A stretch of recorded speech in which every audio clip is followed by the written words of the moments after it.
watchdog.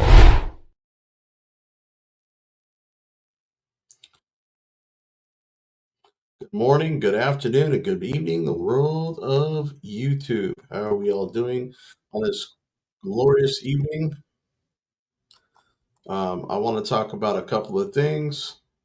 For any auditors that are in here, anybody with open panel that wants to talk about cop watching or auditors and what we can do to improve, what you'd like to see done, and as far as an accountability transparencies or any other type of audits, be more welcome to come up and talk on panel.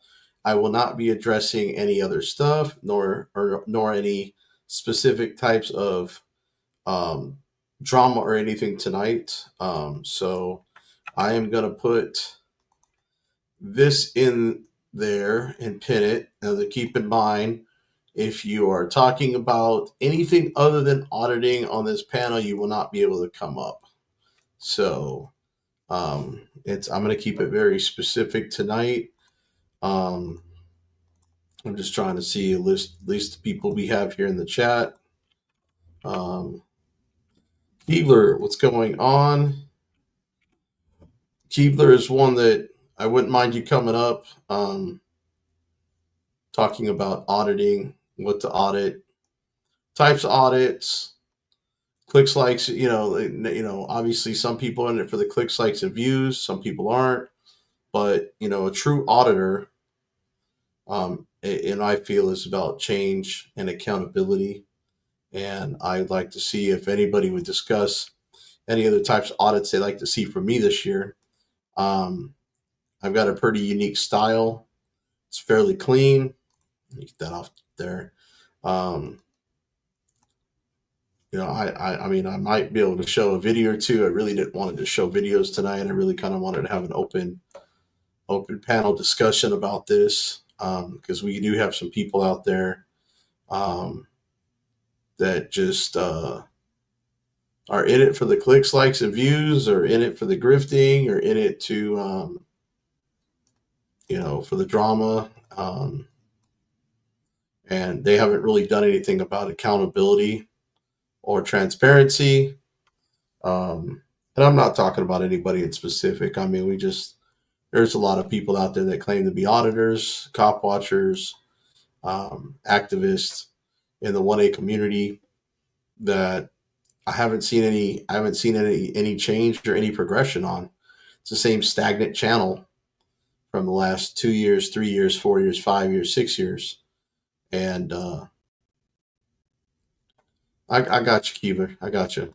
So I just want anybody that wants to come up on panel to discuss this and where they see auditors, what's in store for us in 2025, and where we possibly go. While we're waiting for the room to fill up, as you guys can see, I've raised $759 of the $2,500. Any of you guys in here that can donate, are able to donate, or will donate, I appreciate all of that. What's up, Peace Dynamo? Yeah, I know. That's kind of a discussion I wanted to have, just kind of in general about auditors for what's in store for us in 2025 between new laws and the people that are trying to actually make change, and avoiding getting hurt. And I know I had a long journey in 2025 that's led me to here and now, and with all you guys. So I'm lucky to still be here. I'm lucky I've only taken one arrest, which is funny because people don't call it an arrest, but the minute you're in handcuffs, you're under arrest. If they choose to give you a citation, let you go, that usually generally means that it was a bad arrest and they're trying to save face with a ticket. And that's kind of what happened in my case. Like I said, I'm battling that, and it's looking promising. I've been on the phone with a few auditors today. Can't really go into specifics about their case or what they're working on. I do know that some of us like to lay low when we're waiting for a case. That's kind of what happened to me for a couple of months, is I was kind of laying low and doing these live streams. But I've been out there auditing. I don't know if you guys have seen my latest audits. Actually, I don't even know how many I've put out so far. I just do them and then I premiere them. So I premiere them on Thursdays at 6 p.m. Central Time. Let me see what I got here, because I think I've got like two or three. I don't even remember. Um, do do do do. Oh yeah, I've got two released so far. I did first audit of 2025. I did a Chase Bank audit that was put out 4 days ago, and I've got another one that's premiering. It's called Bank Manager Thinks She Owns the Bank and Calls the Police for Filming. So that one's actually a really good one. Um, so I'm keeping it still clean. I'm still doing the clean audit. I don't try to escalate situations. I don't try to come across aggressive. Sometimes I do come across a little sarcastic. Um, Sometimes I ask a question with a question and it kind of irritates some people. Um, that's what I do, and I like to have a little fun with somebody. Now, in this next video, you're going to see on Thursday that I'm premiering, I've incorporated a little bit of music. It's kind of a little bit more new style with it. Um, you're going to see a little animation. There's even an appearance from Brownie. Um, just so you know, hang on, let me read that. I took the restream down that tried to bash us using my live. Sorry, Brandon, I'm not talking about Looney Tunes today, so you're not coming up, buddy. Um, I took the restream down that tried to bash us using my live. I don't play restream me, but don't lie or I'll smack that ass. Um, so was that on the? I'm still kind of confused on that, Keebler. But I was only gonna go live for about an hour or two, trying to get some people up here, a panel that want to talk about audits and not Looney Tunes. Um, so I'm just got some more important stuff to go after right now. Um, yeah, just message me. That's fine. Um, SWE Observer. Well, you guys, I mean, most of you guys that have been here have watched my videos over the last year. Um, you guys have seen post offices, you guys have seen libraries, you guys have seen city halls, um, banks. Um, I've got some more bank audits coming. Actually, they're actually getting better. Okay, I kind of put the quick ones that were very clean and didn't need a lot of stuff to come out. Um, they're going to be getting a little longer because they have more content in them. Um,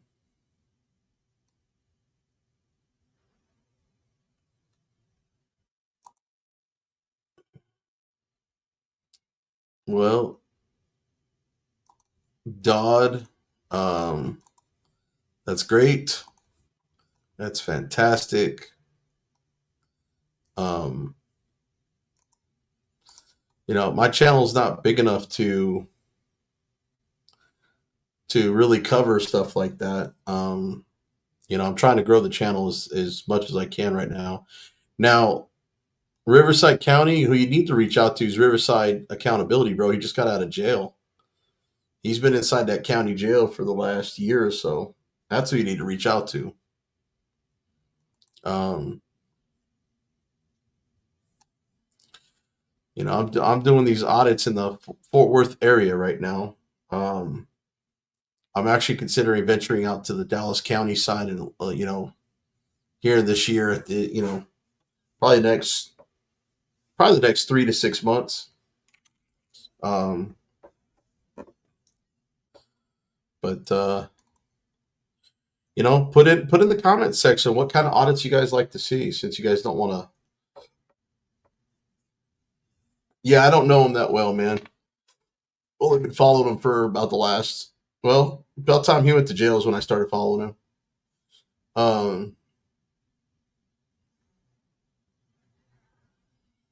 Yeah, right now you got San Joaquin Valley Transparency out there with a bunch of people that are kind of going up and down that coastline there. That's who I'd reach out to, SJVT, San Joaquin Valley Transparency, my friend. That's who I'd reach out to.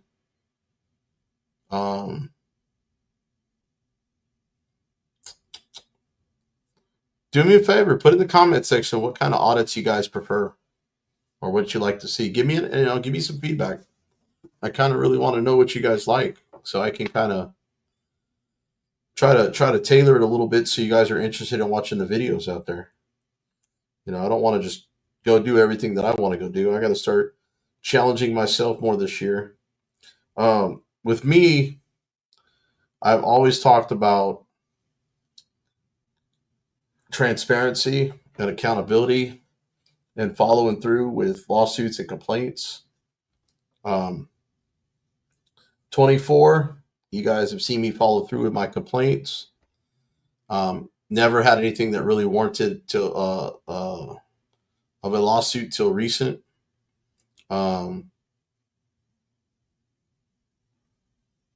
So I'm working on that stuff. Police brutality with a long telelance and mic on a drone. Well, I will tell you, there is somebody I know here in the DFW area, and I told you I wasn't going to go into names. He's fairly new to the scene as far as an auditing, but he's not new to the community. But he's been practicing with a drone to do something similar to what you're saying. Swedish server. Oh man. So sorry guys, it's been a long day. I've been up for last 13 hours or so. I got to get up early tomorrow because I've been working on a few areas to go audit, looking at Google Maps street views and layouts and looking at places to go. But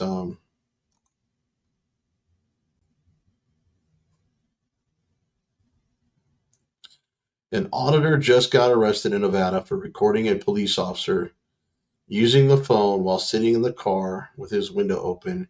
He demanded privacy when he should have. Oh, that ain't gonna last long. Hey, I'm gonna mute this real quick. I'm getting a wireless caller, so let me take this.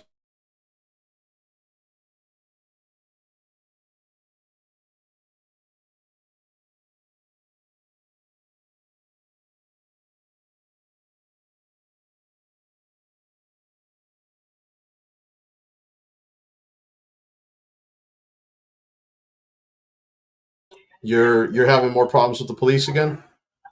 Yeah, like currently right now. Okay, what's going on?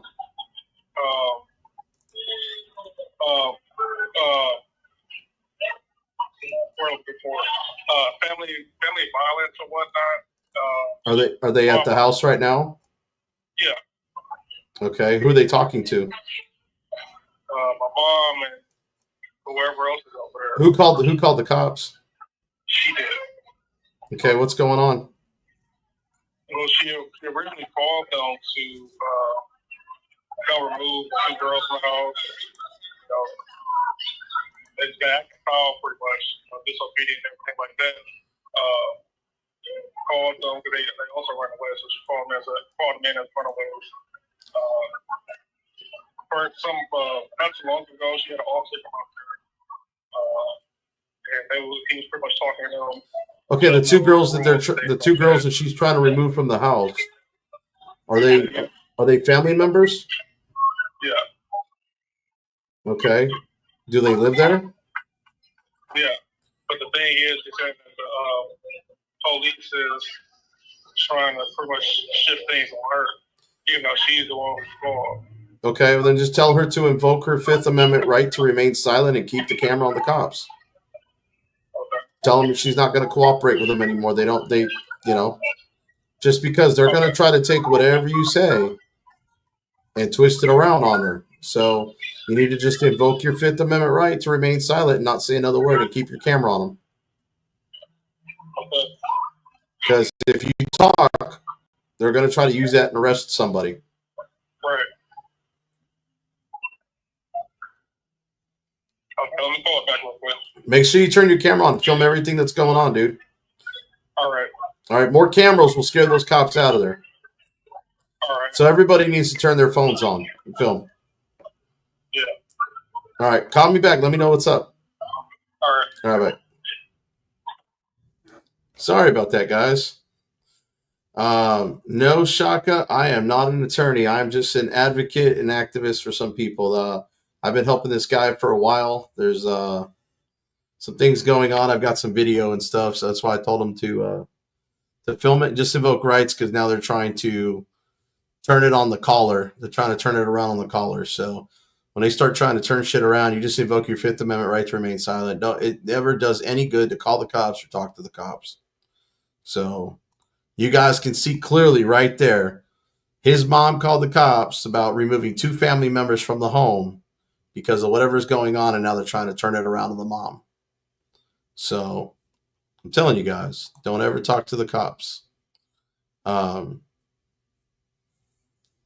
right. She's not obliged to it, and I will always tell you that, Derek, do whatever you do, buddy. Don't call them pigs. Just kidding. They're all pigs, dude. But they will sit there and they will try to turn everything around against you, even if you didn't do anything. What they're trying to do is find anything they can to pin a crime on anybody, so they can haul somebody out of there. Because they got called, they got interrupted eating their donuts, their cake, or their burgers, or jerking each other off, and now they want to arrest somebody for the interruption. You guys put down in the comment section. I want to see what kind of audits you guys want me to do in the future. Like I said, I've done post office, city halls, police departments, libraries, Keebler. Doing bank audits. I've got a series of bank audits I just did, and I'm editing a third one right now. Rami's helped me edit one that'll be launched next Thursday, and I'm currently editing a city hall one that I did here in Fort Worth, and I'm going out tomorrow and trying to audit a few more places to see.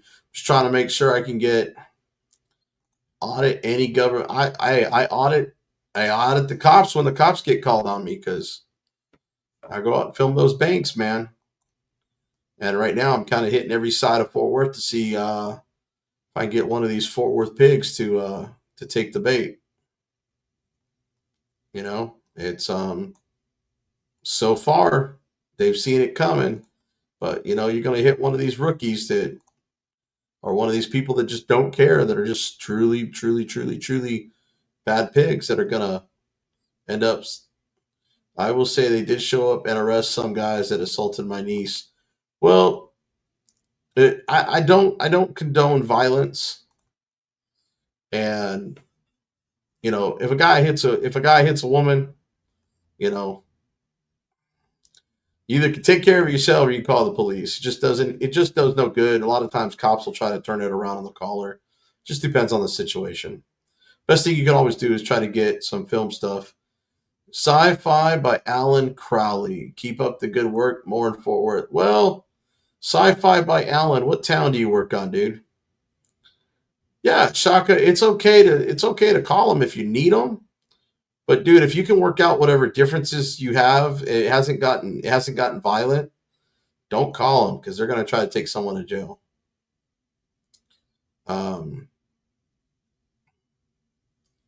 You in Fort Worth? Okay. What side of Fort Worth? East, west, north, south, central?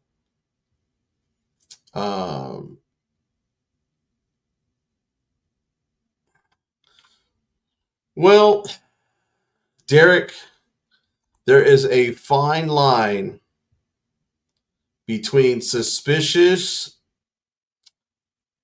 reasonable, articulable suspicion, and just suspicious behavior. There is a fine line. Okay. Now, here, I wanna show something. Here, I'll show a video just for you, Derek Hates Pigs, since you brought that up.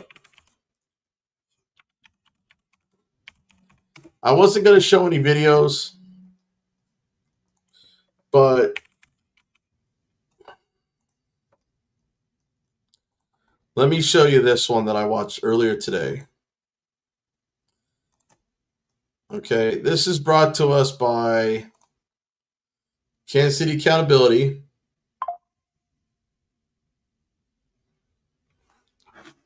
Hang on, guys.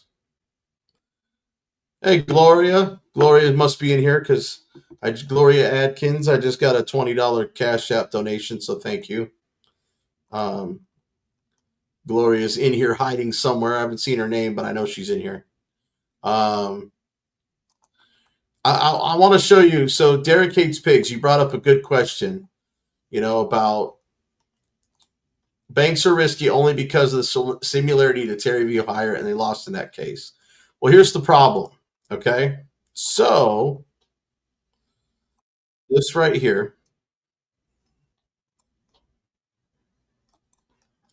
we are looking at this video right here. Okay. And this was brought to us by Kansas City Accountability. This video right here. Okay. And this was brought to us by Kansas City Accountability. This video right here. Okay. Hang on, I messed up here. Okay, so this is brought to us by Kansas City Accountability. Oh, I hit the wrong button. Sorry, guys. Hang on a second. There we go. Now, this is where, Gloria's in here somewhere. She's lurking. I love it. Oh, TCU? Okay, cool. Because there's actually a post office I wanted to go hit over there by TCU, over on Summit. It's over off of, I'm trying to remember the exact address. It's off Summit, not like right across the street from the Brahms over there, if you know where I'm talking about, sci-fi. But anyways, let me take that down for a second. He asks, there's an armored car here. This bank manager's come out and say, honey, I'm gonna be on TV today. That's where you in the wrong, sir. But you. Let's see if this guy set a new record. I think the record is 21. I mean, do you have your GED or high school diploma? I said, can you? Yeah.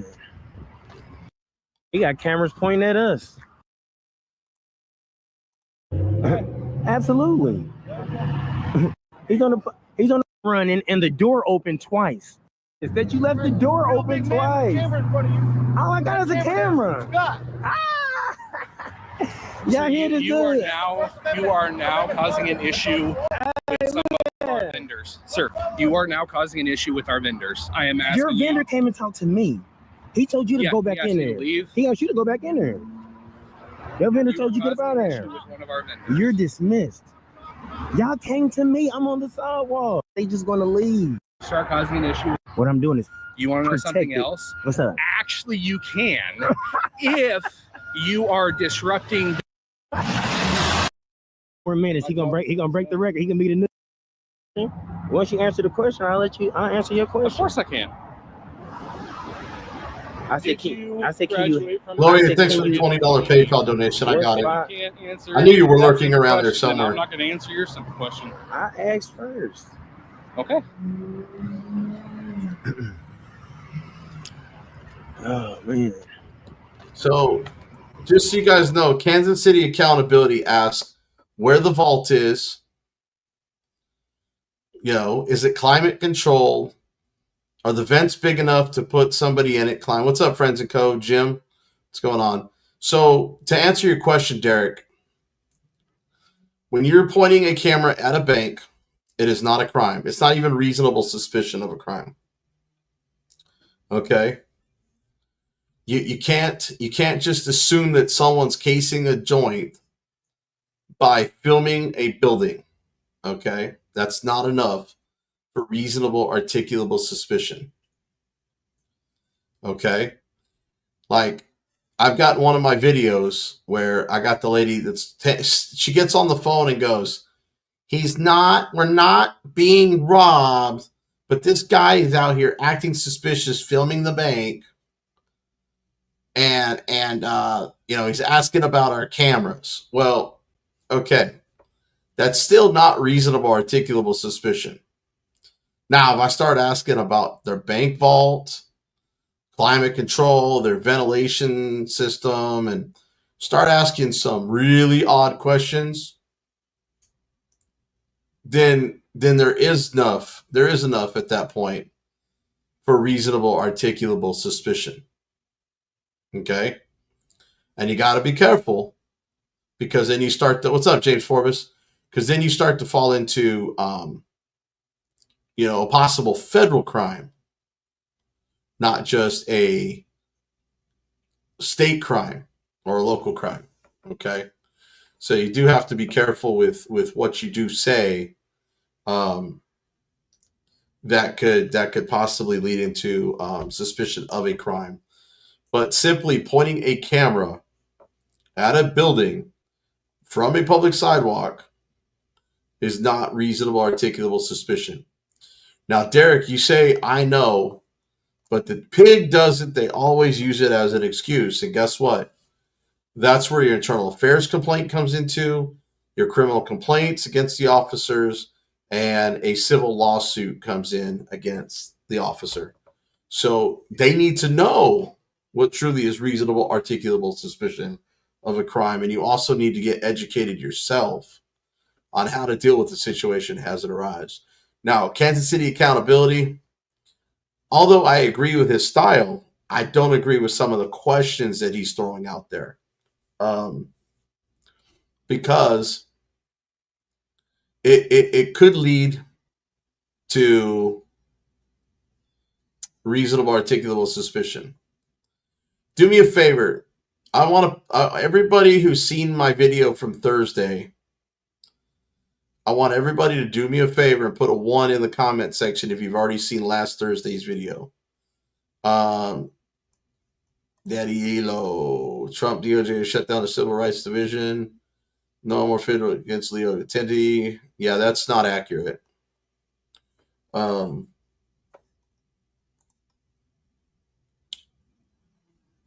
He can't shut down a federal civil lawsuit that comes from a federal judge, dude. It's like shutting down the Supreme Court. Ain't happening. He's affecting currently the DEO. So put a 1 in there if you've seen the video from last Thursday. Okay. So 2 of you guys have seen it. 3 of you guys have seen it. Okay.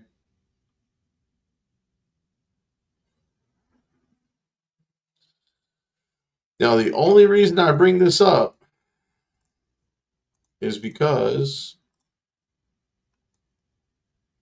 if you want to talk about reasonable articulable suspicion,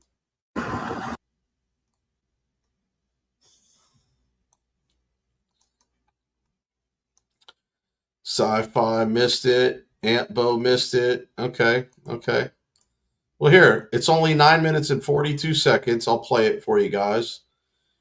Now, just keep in mind, guys, Jody Shiloh, what's up?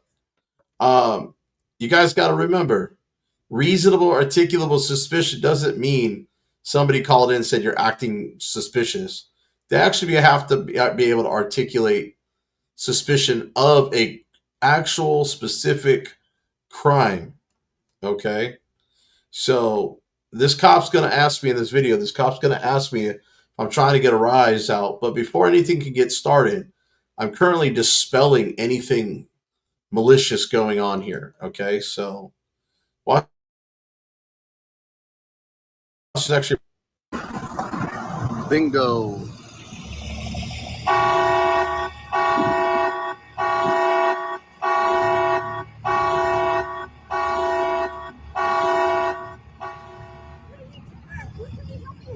Oh, you can't help me with anything. I'm good. Unless you got a bottle of water or something. What are you filming? The bank? Are you been chased? No. Okay, so you said you're filming? Am I not allowed to film? Not if you don't know. And there's the copper.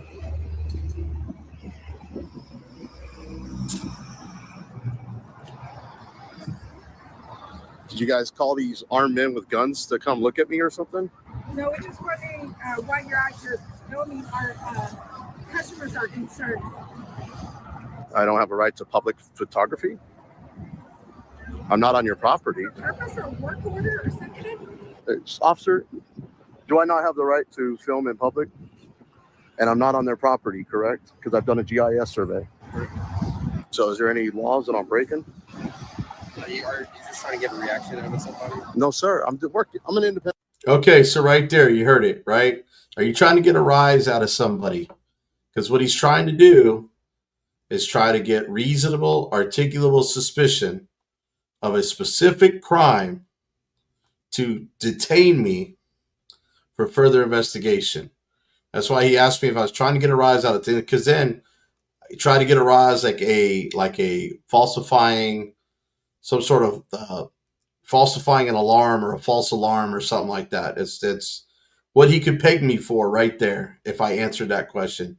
But this is where I go and tell him what I'm doing and invoke my First Amendment right by what I say. Independent journalist working on a story. I'm just here to gather B-roll content. I'm an independent journalist working on. Get a reaction out of somebody? No, sir. I'm an independent journalist working on a story. I'm just here to gather B-roll content. So I'm not here for anything furious. All they're concerned about is that you're like using your videotape to collect people's VIN numbers or the. See, now it's going to, am I trying to get a rise out of somebody? To now the concern is that you're trying to capture somebody's PIN number.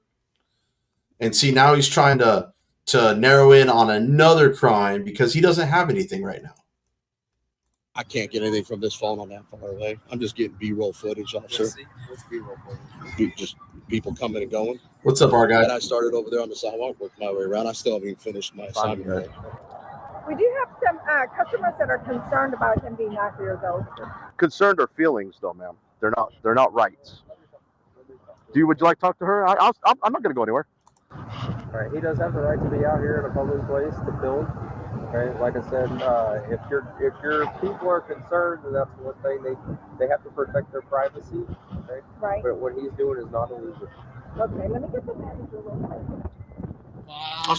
See, you heard what he said. What he's doing right now is not illegal. So he tried to get me twice. Once for trying to get a rise of a false alarm. And now he's concerned about, well, people are concerned that you're capturing their PIN numbers. Great. It's not what I'm doing. But nice try, buddy. Nice try. And then, like I said, you guys, if you guys want to help me donate, I'm currently facing some charges of disorderly conduct, trying to get those handled. What is going on with my banner over there? There we go. I am currently trying to raise $2,500. You can go right to the PayPal links, buymeacoffee.com. I've got the links down. Nightbot has the links in the link description if you guys like to donate to help the cause. I also have the Cash App as well. That's to help me get to the number that I need, the magic number to get this lawyer paid and to cover these legal funds and hopefully get this case dismissed. So we can go further in 2025 with those internal affairs complaints, those criminal complaints, those civil litigations. So I'm literally pursuing it further, and that's what we're talking about today is what's in store for auditors in 2025. Are we doing it for the clicks, likes, and views? Are we grifting, or are we actually trying to affect change? Sometimes I've been trying to lay low from government buildings only because I'm facing a disorderly conduct charge that I'm trying to beat, which, according to the attorney, should not be an issue. Just gotta get the funds to pay him. But stay tuned, ladies and gentlemen. Here comes the best part of this video. Sir, do you have a card by chance? Sorry, Sergeant. Do you have I don't want to demote you. Do you by chance have a card? Just name a badge number. Watch out for that first step. It's a doozy.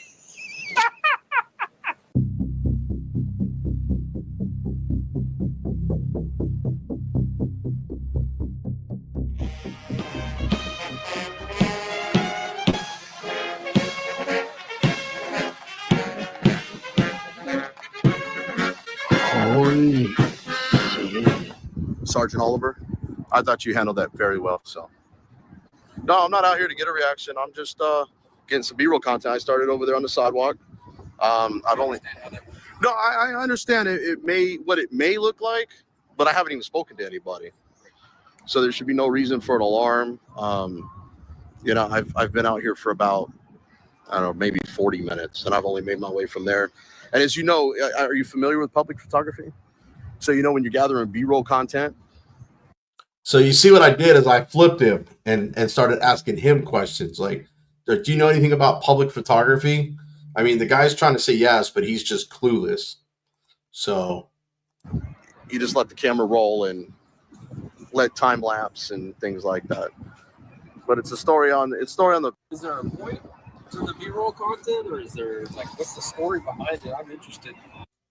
Just independent journalists working on a story. I don't really talk about it until the story's. You're interested because you're trying to still get a crime on me. You're still investigating me, and I know that. You may try to lower my guard, but I know what you're trying to do, officer. Your tricks don't work on me. Your Jedi mind tricks do not work on me. So it's published. But I will be putting a compliment on you, Sergeant Oliver, the way you handle that. And if you've got it, I'm sure there's an email on your Watauga Police website. My email is not on the Watauga. Okay. I'd like to go ahead, and once the story is published, I'd like to go ahead and email you where it's located, so that way you can see it for yourself. I got no problem doing it. I just, in the field, I might compromise what I'm working on. I don't want to go on it too much because you may talk to her and tell her what I'm working on. I really don't want to compromise my story right now. All right. Yeah, so my email address is just joliver at caltex.org. Okay. Got you on audio and that's what I'm doing right now. Is like I've got B-roll footage, and then of course I've got my body camera rolling, which I'm sure you do as well. I mean, but I'm not here. Obviously, I'm not on their property zooming in on any kind of ATM fees or pins or. But they don't know if you're zooming in or not. Nobody's even come out to ask me though. Yeah. She rolled up just as you were rolling in the driveway, so I was like. I think what they did was they called us first and just let us know that, hey, there's some suspicious activity going on. And obviously it's suspicious, right? all right, so here's a good point that I'm going to prove about when he says they called about suspicious behavior. It's still not reasonable articulable. So listen to this. There's some suspicious activity going on. And obviously it's suspicious, right? I mean, what's suspicious nowadays? I mean, that's just perception, right? Isn't that very cameras pointed towards the ATM machines, and as you know, that we do have a lot of ATM. I mean, if you want to step back here and look at what the shot is, I'm not even zoomed in. Oh, gotcha. I'm just B-rolling out, and then even if I did zoom in, just to dispel any suspicion. That's as far as I can do. Okay, and I said to dispel any suspicion of that, I can't even zoom in that far. So it's not even PC, Jim. There's not even reasonable articulable suspicion. How do you take a First Amendment protected right and turn it into a crime, or try to turn it into a crime? Because that's what he's trying to do right now, is turn that into a crime. Trying to turn it into a crime. I took a GIS survey. I knew I was outside of bounds of private property. The bank manager, actually left the property to come over to me. And now because of filming outside of their property, it doesn't matter what I'm doing. I could be casing. The place, but it doesn't matter. Where's the reasonable articulable suspicion that I'm casing the place and that I'm going to commit any crime? Where are your articulable facts? Where are the articulable facts that a crime is afoot? Other than me pointing a camera. So let me look at this question. What do we need from the government moving forward? Respect and honor the people's constitutional rights, and for our people to be free from Terry v. Ohio. In 2025, my friend, I don't think we're going to get the overturning of Terry v. Ohio. It's something we're going to have to work towards. Respect and honor, yeah. You're not going to get it at 100%. We might make a little dent and get some of these people to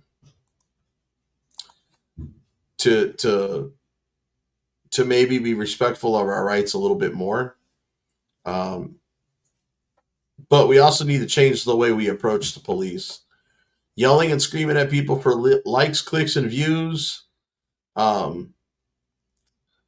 is not the way to do it. You got to do it clean, man. You got to do it clean. You know, if you don't do it clean, you're just after the clicks, likes, and views. That's it. And that's what these cops think we're all about anyways, because I've actually had them ask me before, you're about the clicks, like, what are you talking about, buddy? I don't care about the clicks and likes. I'm just filming the traffic stop. Nope, Jim. I try not to be rude to people. Even in this next video, this lady's kind of a little, in the one on Thursday, she's a little aggressive. She tells the cops on 911 that I'm talking circles, whatever that means. I just didn't get her logic, and you'll see that conversation on the video. But I don't know how I talk circles, whatever that meant to her. Man, I just don't answer questions. When I do answer a question, I usually I answer a question with another question. Is how I ask. So if you ask me, what am I doing? I'm going to ask you, what does it look like I'm doing? You know, I'm sorry, but maybe if you approached me a little bit nicer, I would tell you what I'm doing. In fact, I think in one of my videos, I actually tell someone that I'm exercising my First Amendment right to record in public. I don't say I stress test like FAPA does, because I think that confuses people. I'm not about trying to purposely get a rise out of somebody. I'm more about educating. If I can educate someone that what I'm doing is perfectly legal, then that's what I'll do. Yeah, I don't like to scream at anybody. Now, don't get me wrong. I have screamed at some cops, but I wasn't the aggressor in that. I was standing on my ground and I wasn't backing down. So I have screamed at me. Guys, I'll tell you right now, you guys can go back and watch every single one of my videos. I have never cussed at a cop. I have never cussed somebody out. You know, I have said some things that like telling that African security guard that he needs to go back to Africa, learn our laws, and go back, and then come back to back to this country. And I caught some hell for that because people took that all out of context. I am never purposely insultive. I do get a little sarcastic. When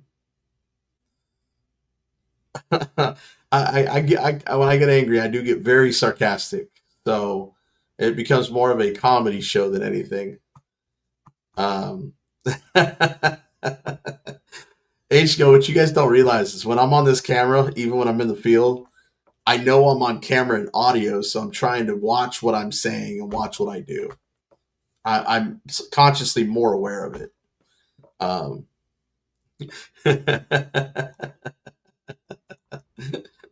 Show me on the verge. You know what, Friends in Code? I have actually said that. I've actually said, show me on the doll where you were touched or where it hurts. So I've actually used that before. That's actually pretty funny. But no, I try not to be rude. I try not to be what you would call profanity. That's right, Stacy Parente. Where have you been? I ain't seen you in forever. But that's what I'm talking about, is not just me.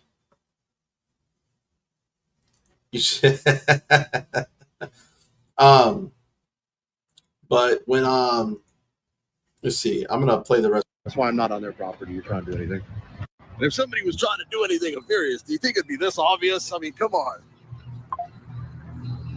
It's like I just told him right there. If anybody was gonna do anything furious or malicious, would I be that obvious with a cell phone on a tripod? I mean, come on. All right. Well, like I said, you're allowed to be here, so I'm going to go talk to her separately. No, that's fine. I'm sure you guys have your body camera rolling, so if I need to pull any kind of footage down the road, I'm sure I can get down the road. I go by BZ. Now, I will tell you guys, I did request the body cam footage. They denied it to me, so I told them to send it up to the Attorney General. So I'm hoping we get the body cam footage on this. It shouldn't be a whole lot of money because this encounter didn't last very long. So it should be like $40-50 at most. I'll give you that much, yeah. BZ. I'm sure you probably can. Like I said, if they want to come out here and get a reaction, that's on them. I did Bank of America on Tuesday. No one called, no one came out and said anything, and I'm still not even done. I've still got a few more places around town that I've still got to do this on. So if you got a few more calls, we might want to educate. We might want to have the 911 dispatcher educate them. See, there we go. I said even have the 911 dispatcher educate them, because filming a building or aiming your camera at something is not illegal. So unless I'm peeping in the building, like in the private residence or something. That way you guys aren't. And by the way, why didn't you show up in a patrol car? Why'd you show up on your motorcycle? Yeah. Why didn't you show up in a patrol car? Because if you were going to arrest me, dude, I wouldn't fit on the back of that motorcycle. The handcuffs would be a little uncomfortable too. And how would I wear my seatbelt on the way to the jail? You traffic though? Are the department not that big?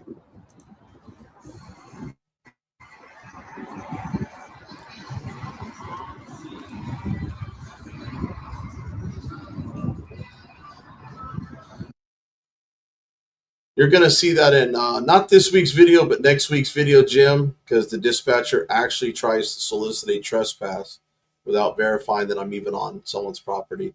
Hey, by the way, guys, I just want to let you guys know, they call me a custom ride, Grateful Dabs.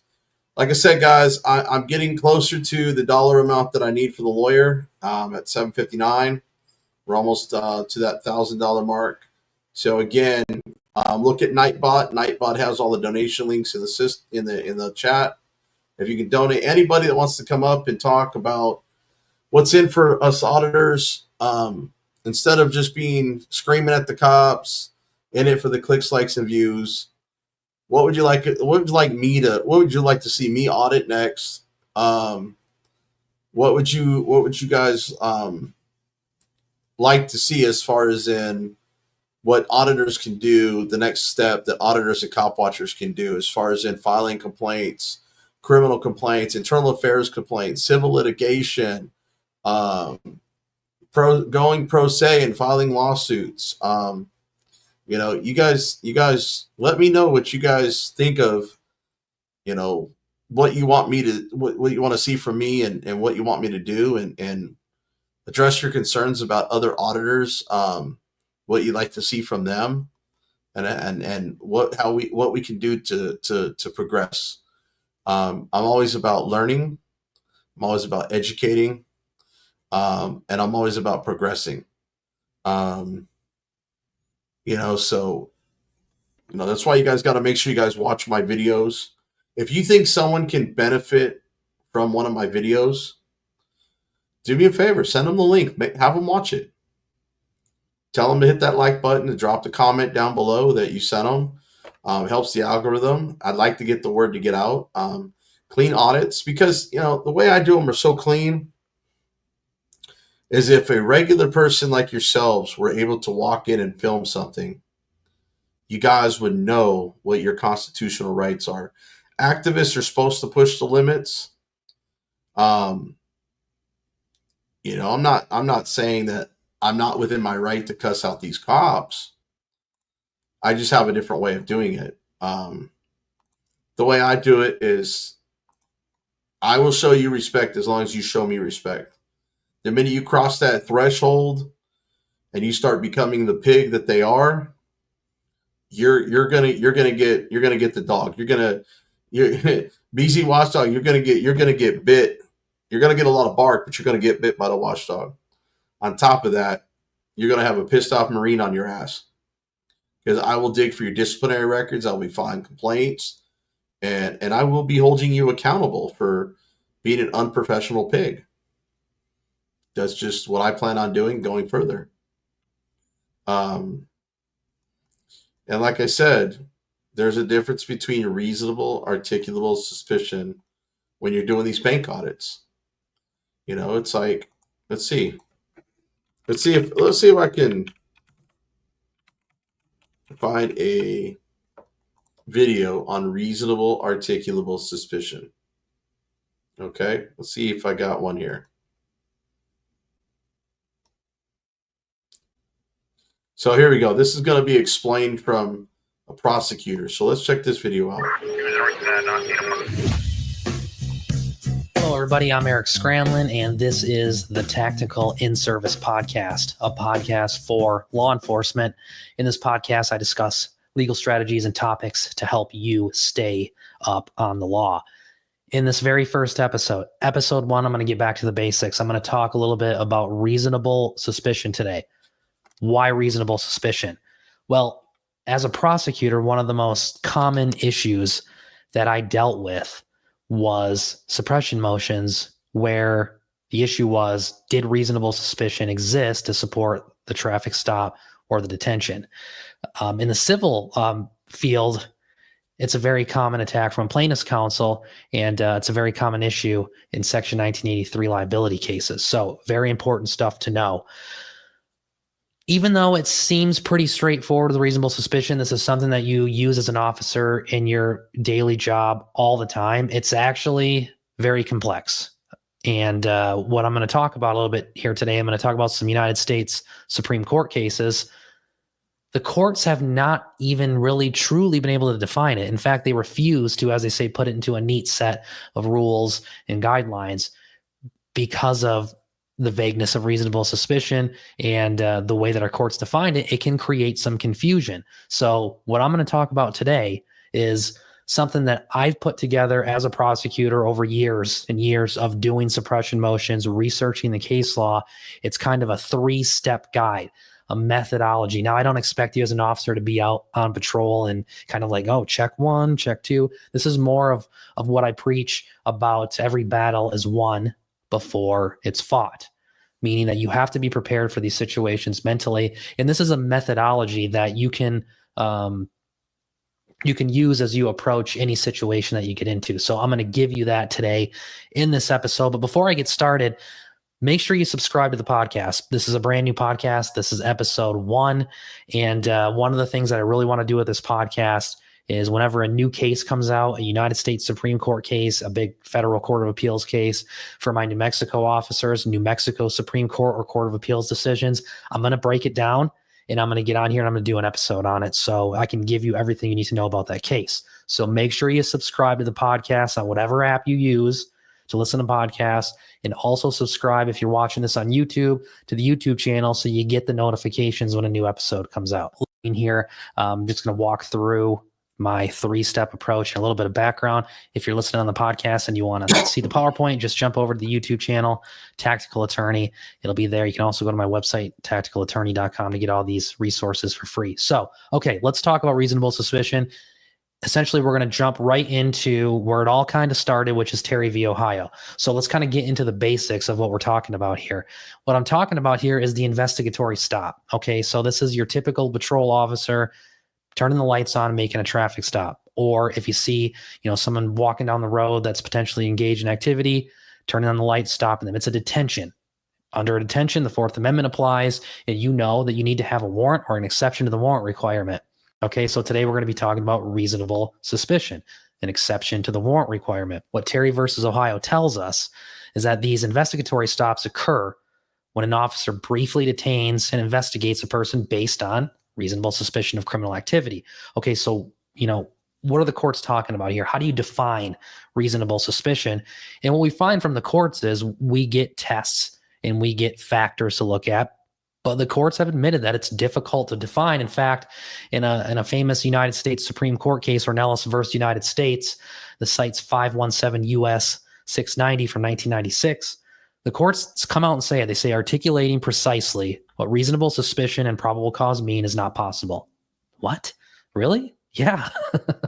So instead, what we do, what the case law tells us, and this is important for you to understand, is that you have to focus on the big picture. Okay, what do I mean by the big picture? I'm talking about what the courts tell us is that totality of circumstances thing that they're always mentioning in cases. So when you hear the court say you need to focus on the totality of circumstances, what they're talking about is they want you to put everything together and create a big picture analysis. That's why they say it's difficult to frame this in terms of some neat set of rules, because they want to look at the big picture. You know, the courts that told us, going back to United States versus Cortez, I'm not going back to it, but this is a case you're going to want to be familiar with, a Supreme Court case, United States versus Cortez, 449 U.S. 411. The courts say, look, we've used a lot of different terms to try to capture this elusive concept of what cause is sufficient to authorize police to stop somebody. They use terms like, and you've heard this before, articulable reasons, founded suspicion.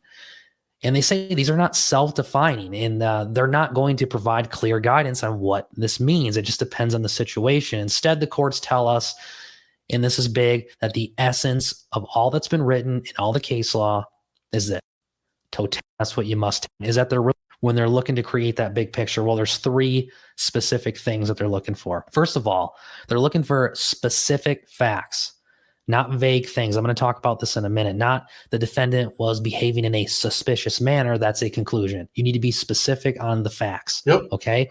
And when then they bring up this articulable facts, you hear that a lot when you hear a discussion on Terry versus Ohio. What do they mean by that? Well, they just mean facts that you can articulate. They don't want to hear conclusions like, again, suspicious activity. They want you to articulate what facts tell you that this is suspicious activity. And they also mention, and this is a big one, and this is where we kind of get into the transitioning into making the final decision here, is rational inferences. Okay, what am I talking about with rational inferences? Once you see the facts and you articulate the specific facts, what can you as an officer infer from those facts? Can you infer reasonably that this is criminal activity? And there's a little bit more that goes into that, but we'll talk about that in just a second. Eric's Guide to Reasonable Suspicion, as I've called this, it's not an official guide. It's not used by the Supreme Court. This is something that I came up with throughout my years of being a prosecutor, in looking at all the case law and saying what common things are there. And I found that this is a methodology that you can use as an officer to determine whether or not you have reasonable suspicion. So it's one of those things that it's a mental checklist that helps prepare you for any situation you get into. So, all right, step one, you need to ask yourself, what crime do I see? And when you ask that question, what crime do you see happening right now? What crime is about to happen? What crime has been committed? So specific, okay? What crime do I see? And you need to be specific. If it's a burglary, you say burglary. If it's a drug deal, you talk about a drug transaction. You have to be very specific here. Remember, when we're creating this big picture analysis, the court wants to see specific, articulable facts. So you need to identify specifically the crime you see. Then you move to step two, where you ask yourself, what facts do I see to support step one? So what we're talking about here, like I've been saying, is you got to be specific. Okay, the court does not want to see, I saw a defendant behaving in a suspicious manner. They want to hear the facts that tell you as an officer that this behavior is suspicious. Okay, so you be specific on the facts to support the crime that you've named in step one. Finally, step three, once you've identified the crime and you've identified the facts, you need to take a step back and say, is this more than a hunch? Now that sounds kind of vague, and it is. And it's one of those things where if you do a detailed analysis of step 1 and 2, it makes 3 a lot easier. And the courts, again, kind of give us a little guidance on what's a hunch. Well, let me go in here. Jim, so it's like this. That cop rolls up, suspicious behavior. It's just like this guy was saying. And I'll put this comment back on the screen. So he rolls up, suspicious behavior. That's all he's got.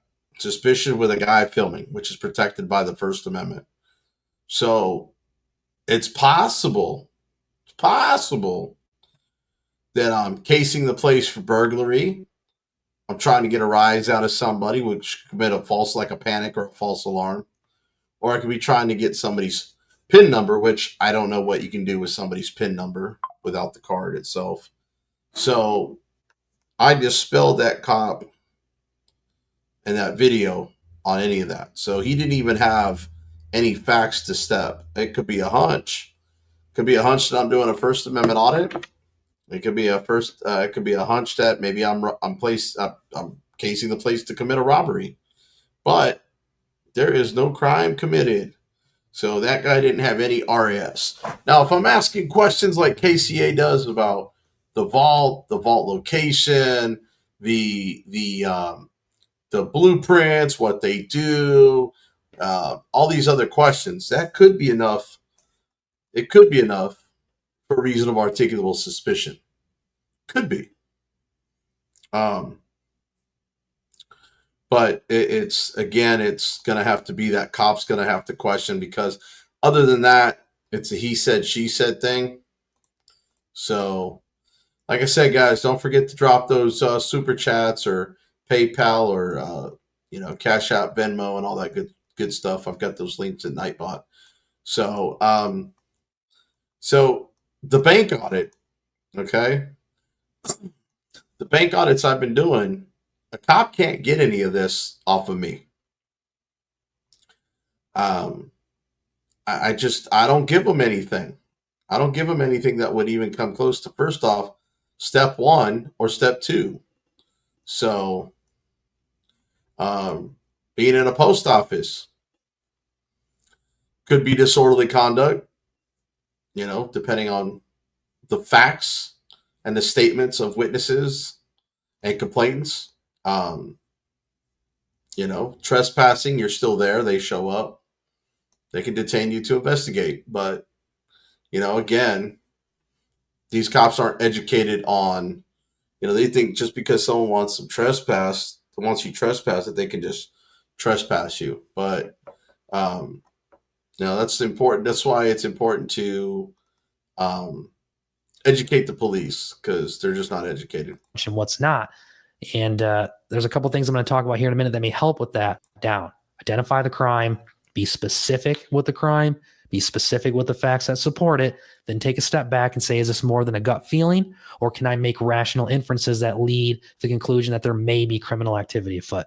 I also think it's important to remember that the ends don't justify the means. You can't make observations after you turn the lights on, after you make the detention. You can't say, oh, well, I found drugs, so therefore there was reasonable suspicion. No, it doesn't work that way.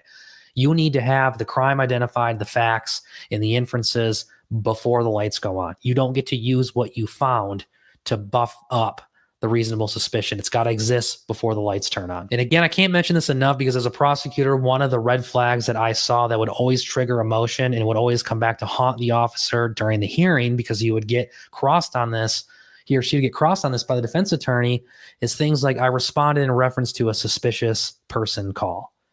I noticed the suspect was acting suspicious, or the suspect was crouched in a suspicious manner. Okay, what's wrong? No, I will tell you, there's a case of California versus Flores, or Flores versus California, that happened in 2024. The suspect crouched behind a car to avoid police. They thought it was acting suspicious. They went to do a Terry pat down where they didn't have reasonable articulable suspicion. The car went off on the alarm because they touched the keys. And because they knew it was that car that he was in front of, they looked in there and they found drugs and arrested this guy. Anyways, he got a conviction overturned because they didn't have reasonable articulable suspicion of a crime prior to all that. They weren't no pat down, so everything was suppressed and overturned the conviction. So listen to this guy. I think this guy knows what he's talking from a prosecutor's perspective, because he doesn't want to get malicious prosecution or cops bringing in bad cases. With these statements. Yeah, they're conclusions. Again, the court wants specific facts. So you need to list in your complaint, in your report, what the specific facts are that you saw that led you to believe the suspect was acting suspicious or crouched in a suspicious manner. You need to be detailed in those facts. It's very important. Okay, let's walk through a little example here of how this stuff kind of works in practice. So this is a case from New Mexico. Essentially, we have a concerned citizen who calls in the police department. It's actually like a neighborhood watch person that's always watching, looking out, and actually has like the patrol sergeant's cell phone. So it sends a text, says, hey, there's a car. It's in our neighborhood. It's around 11:30 at night. I don't recognize it. It doesn't look like it belongs here. It's been sitting out there for like 30 minutes, and it looks suspicious. And the officers know that there had been burglaries recently in the area. None at that house, none maybe in the houses that are close. Just recently in that area, generally speaking, there have been some burglaries. None that night, maybe not even none the night before, but recently in the area. So patrol officer sends a vehicle out and a unit out. The unit sees the vehicle. There it is. Match the description. It's parked on the side of the road, right where the caller said it was. I should mention, no violation. It's not a parking violation. And other than what the caller had said, there's nothing illegal about how the car's parked there. So there's a driver and there's a passenger. Do you have reasonable suspicion to turn the lights on and conduct a traffic stop? And the answer is, nope. You do not, because there's nothing wrong about parking your car on the side of the road. Walk through the steps. I'm going to take it a step further, too, because it was actually the passenger that was the defendant in this case. So do you have reasonable suspicion to support detention of the passenger? So let's walk through it. Step one, what crime do you see? Okay, you can see now why I'm specific with these steps, because you get a call for suspicious activity, burglaries in the area. You just kind of come out there, oh, well, there's the vehicle. I'm going to turn my lights on. But when you get in court, you need to be able to explain this stuff. So what crime do you see? Well, the car's parked there illegally. There's nothing illegal about that. If you had to think about it and you got to pick something, what are you going to pick? You're going to say, well, maybe they're casing a house for a burglary, like the Terry v. Ohio case. That's probably the best you can go with at that point, right? Okay, what facts do you have to support it? Well, okay, it's 11:30 at night.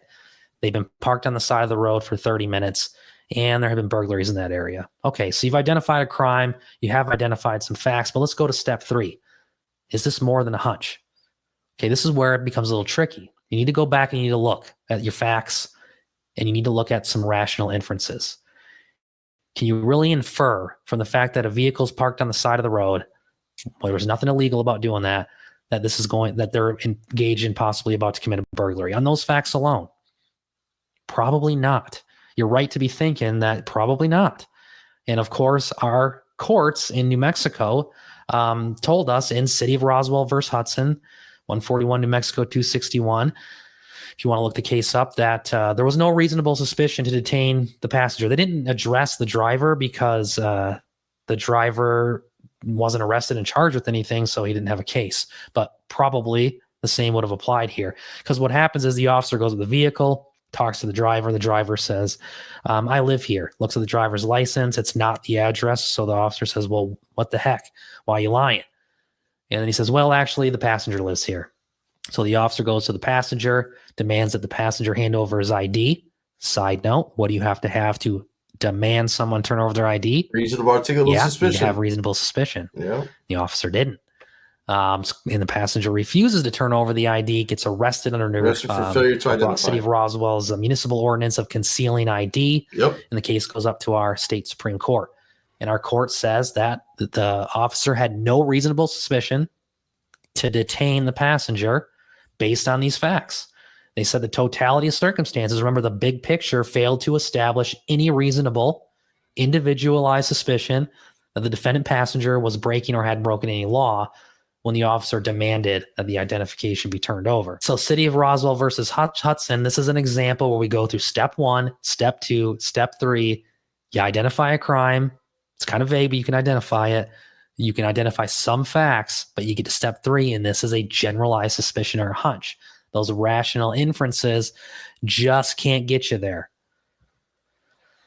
Okay, so again, one thing that I want to, one thing that I want to talk about that kind of ties into this with step 3 is that when you're making reasonable inferences, it's important to know that you can make reasonable inferences and deductions to support reasonable suspicion based on your specific training and experience.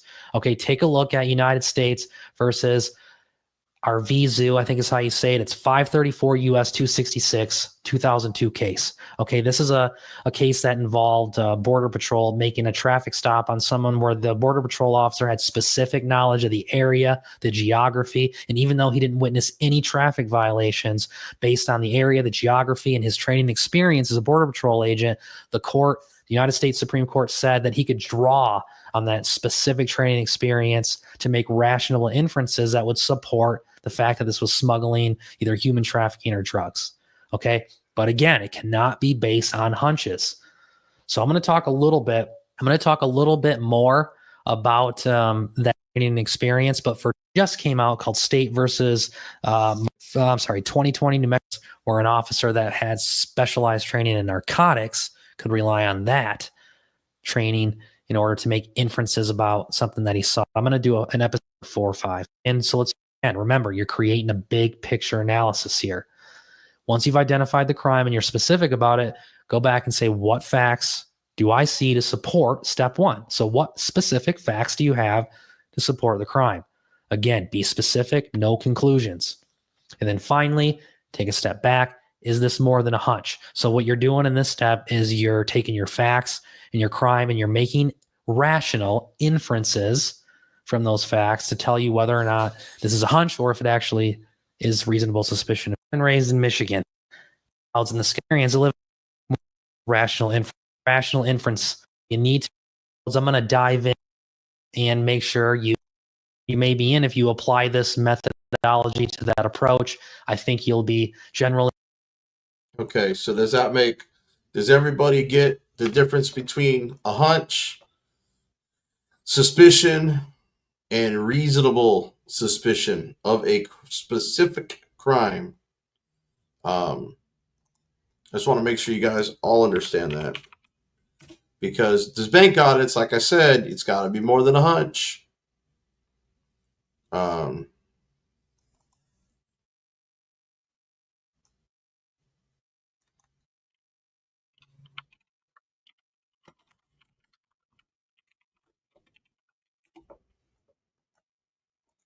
So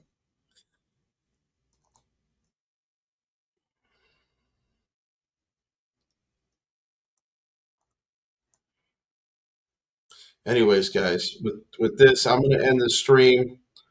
Go ahead and raid Michael Eli's channel. He's live over there right now. But I'll catch you guys on the next live stream. I just wanted to make sure you guys all learned that these bank audits are fun because they don't arise to reasonable articulable suspicion. They're safer than going in a building. But I'm hoping to do some other audits. So please let me know what you guys think. Leave a comment below. And go do a BZ Watchdog raid over at Michael Eli's channel, okay? And I'm going to put the link in there real quick so you guys can just click on it and go over there. Hey, no worries, Ant, but make sure you hit that like and subscribe button. I want to make sure I see you in here again. You learn a few things. But my buddy's a lawyer, Michael Eli. He's over there having a show on his live stream. So BZ Watchdog, rate it for me. Appreciate it. And I will catch you guys on the next live stream.